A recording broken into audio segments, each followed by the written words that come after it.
Hola, hola. Hoy vengo a hablar de un tema que me gusta mucho y sobre el que tuve la oportunidad de conversar hace muy poco con un grupo de colegas y que además está muy de moda y a mí me dan miedo las modas, ¿no? Voy a hablar de resiliencia.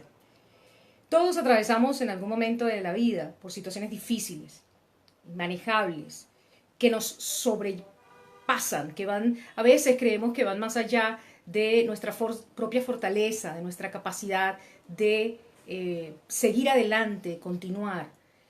Y en esos momentos todos debemos estar de alguna manera centrados en que en, en, en dos grandes verdades, por lo menos con toda humildad y respeto, dos grandes verdades para mí. La primera es que no hay nada que con lo que uno realmente no pueda. Y esto suena exagerado, pero esa capacidad que tiene el ser humano de ir siempre más allá de los límites es algo que se ha podido mostrar y demostrar muchas veces. Yo incluso siempre le pido al Señor que la vida no me ponga todo lo que soy capaz de soportar, porque sería muy duro. No porque yo sea superhéroe, ni porque tenga capas, ni superpoderes. Es porque los seres humanos tenemos una gran capacidad para soportar. Y la resiliencia no se trata de soportar, pero es el primer paso. Entender que no hay realmente una carga, que si bien pueda ser muy dura, que si bien pueda ser muy difícil, finalmente yo no pueda con ella. Cuando no puedo con esa carga es porque sencillamente renuncié, me rendí. Y ahí es cuando la carga, pues sí es más fuerte que nosotros y termina por aplastarnos. Esa es la gran realidad. Y la segunda verdad que debemos creer es que aún en los momentos más oscuros y más difíciles, siempre hay una luz. Y a veces esa luz somos nosotros mismos. Y en esto sí quiero hacer énfasis porque resulta que mi tema principal siempre es el liderazgo.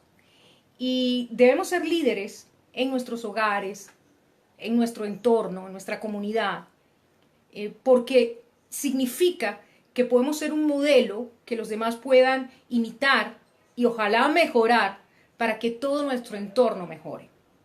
Entonces el llamado a ser líderes es para todos, sin importar la posición que tengamos dentro de la organización o de la comunidad o incluso de la familia. Y la resiliencia es una competencia que debemos aprender a desarrollar. Si bien hay un gen de resiliencia, genéticamente hay personas que vienen al mundo súper preparados en este tema, no lo es para todos. Y los que no tenemos el gen, pues debemos esforzarnos por desarrollar la competencia que está demostrado clínicamente que es posible. Así que esa es la gran invitación, a que en esos momentos de crisis tengamos esa capacidad de doblarnos sin quebrarnos, que tengamos la capacidad de adaptabilidad para seguir adelante. Sin embargo, he escuchado a mucha gente decir, hablar de resiliencia y pareciera que se meten en una coraza emocional donde nada me afecta. Y yo que tengo años en este mundo de la inteligencia emocional y de la neurociencia, de las emociones, me pregunto, ¿cómo es posible que una persona, frente a una situación de pérdida muy grande, de luto, de crisis económica muy fuerte, personas que se quedan en la calle literalmente, personas que pierden a un hijo, ¿cómo me van a decir a mí que se pueden meter en una coraza y no sentir nada? Con todo el respeto de quienes así piensan, eso para mí no es resiliencia. La resiliencia tiene que ver un poco más con entender si la carga emocional que esta situación representa para mí, pero también qué puedo desde lo racional hacer con eso. Y aquí voy a dar algunos tips, porque hablar de eso sin decir, bueno, Nilda, sí es chévere, pero ¿cómo se hace? Pues no tiene ningún sentido. Ustedes saben que para mí no tiene sentido. Así que voy a dar algunos tips. Este tema es muy largo y si se quiere muy complejo, pero ojalá los tips que voy a dar hoy puedan serte muy útiles. Por un lado, lo primero es aceptar, ¿ok? Pero aceptar ¿qué? Mi propia definición de crisis. Yo tengo que poder definir lo que estoy viviendo de una manera clara en estos términos. Primero, ¿cuál es la cruda realidad? Esa sin ninguna emoción, la que puedo describir sin que yo diga cómo me siento con eso. Pero también describiendo esa realidad desde qué me hace sentir. Porque entendiendo estas dos cosas, empiezo a manejar mi emocionalidad y a trabajar duro con la realidad. Aceptar lo que puedo cambiar y lo que no puedo cambiar. Entenderlo y aceptar que hay cosas que yo no puedo controlar y no puedo cambiar. Y hay cosas que sí, y aceptar que hay cosas de esas que puedo cambiar, hay cosas que puedo hacer y cosas que definitivamente no puedo hacer. Cuando describo la realidad de esa manera y la acepto de esa manera, entonces paso a la renuncia. Fíjense que lo primero es aceptar esa realidad, pero también debemos renunciar. Renunciar al exceso de control, entender que no puedo controlarlo todo definitivamente.